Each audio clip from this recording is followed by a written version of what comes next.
अस्सलाम वालेकुम दोस्तों।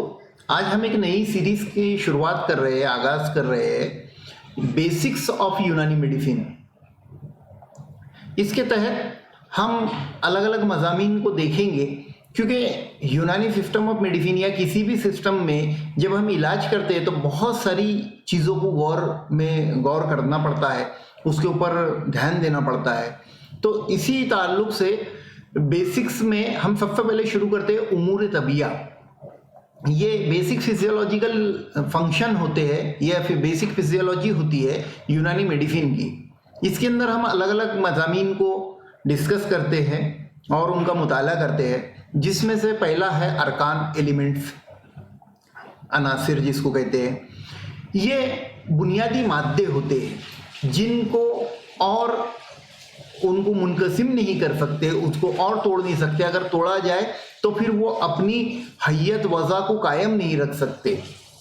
वैसे तो ये मादे कितने होना चाहिए, और इन्हीं मादों से मिलकर पूरा इंसानी जिस्म, जमादात, नबातात और दूसरी भी अशिया इसी से मिलकर बनती है।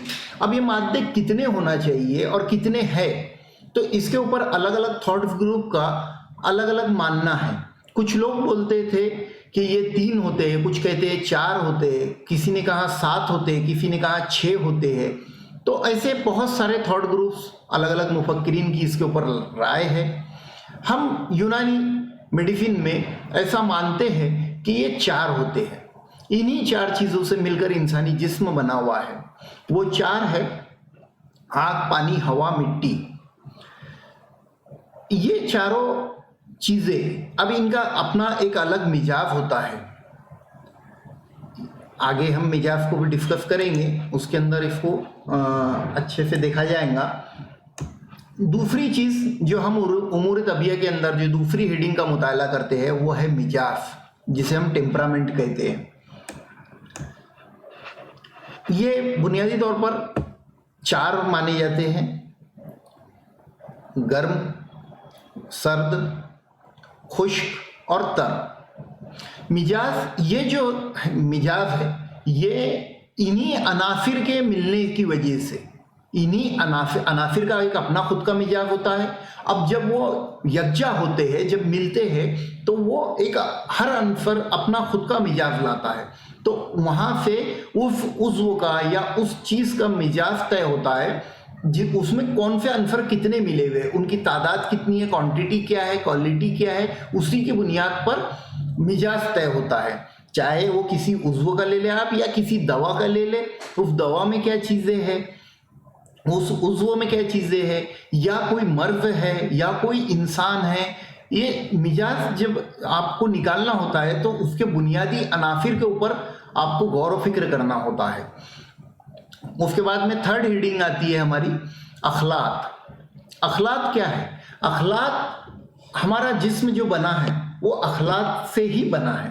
कोई भी उज़्व बनता है तो वो किसी खिल्त से बनता है। अब ये खिल्त कितनी होती है? खिल्त हम बुनियादी तौर पर मानते हैं कि यूनानी मेडिसिन में खिल्त 4 किस्म की होती है, जिसे दम, ब्लड,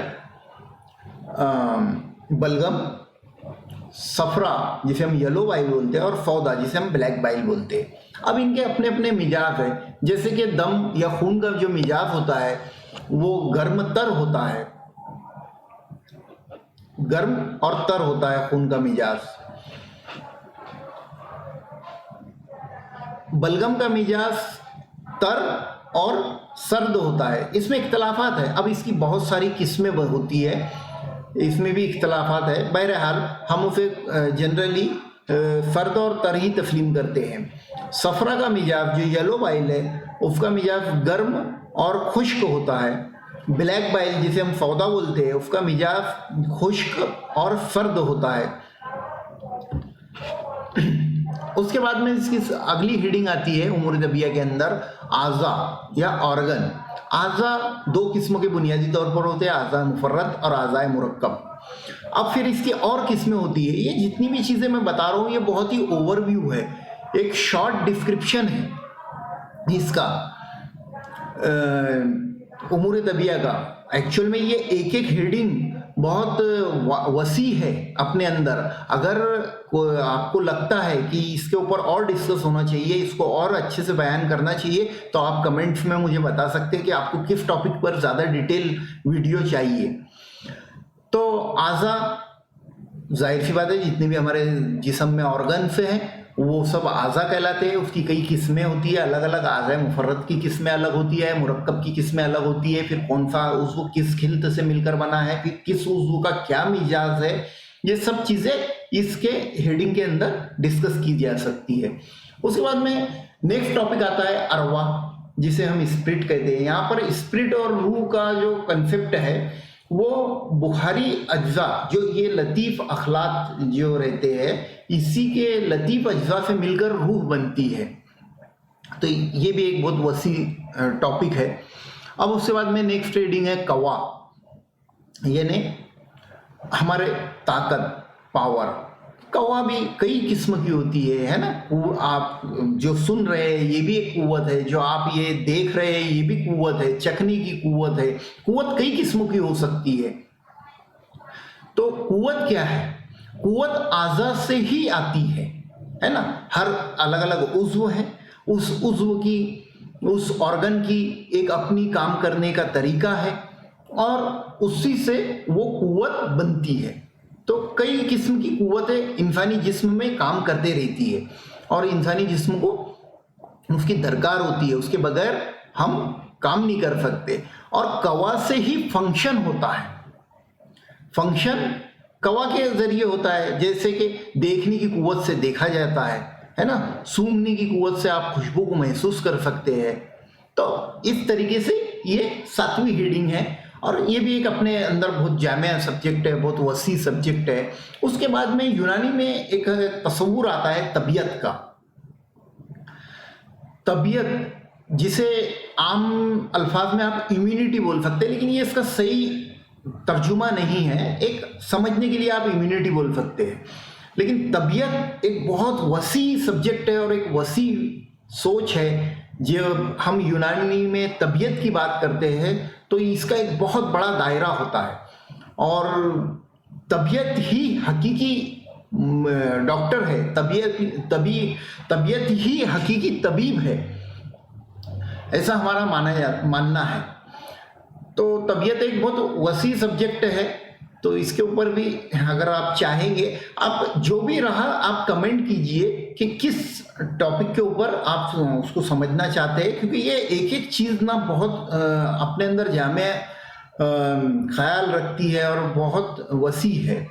फिर इसके बाद में हम पैथोलॉजी को देखते हैं। पैथोलॉजी यानी ये जो बिगाड़ होता है, जो सुमिजाज होता है, कोई भी बीमारी आती है तो वो या तो अखलाक की खराबी, क्वांटिटी में क्वालिटी में फ़र्क होना, यही इस वजह से आती है, जिसे हम पैथोलॉजिकल चेंजेस कहते हैं।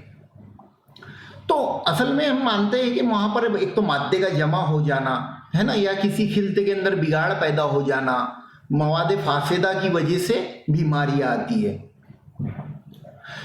अब इंसानी जिस्म को जो 6 ज़रूरी चीज़ें जिसके बगैर किसी इंसानी जिस्म का तस्वुर नहीं किया जा सकता, तो उसे यूनानी में असबाब सित्ते ज़रूरिया बोलते हैं हम, 6 एसेंशियल फैक्टर्स। तो वो क्या है? हवा, माकुल व मशरूब, नींद व बेदारी, excretion and retention, physical activity, mental activity. यानी ये इंसान की ये इख्तियारात में नहीं है, उसको हवा लगती ही है, उसको लेना ही है। जो इनटेक होता है ना, ऑक्सीजन का इनटेक, हवा का इनटेक करता है। उसके बाद में हर जिंदा चीज़ को खाने और पीने की ज़रूरत महसूस होती है। वो सोता और जागता है, उसके इखराजात होते रहते हैं, जैसे उसमें से फासिद मादा हमेशा निकलते रहता है। और कोई भी जो इंसानी जिस्म है उसमें फिजिकल एक्टिविटी होती रहती है, यानी बोलना, चलना, है ना, ये सारी फिजिकल एक्टिविटी उसमें होते रहती है। और जाहिर सी बात है कि उसमें मेंटल एक्टिविटी भी होते रहती है। ये मैं शॉर्टली बता दिया आपको, असबाब सित्ते ज़रूरी है, बहुत बड़ा टॉपिक है ये भी। अब हम इलाज कैसे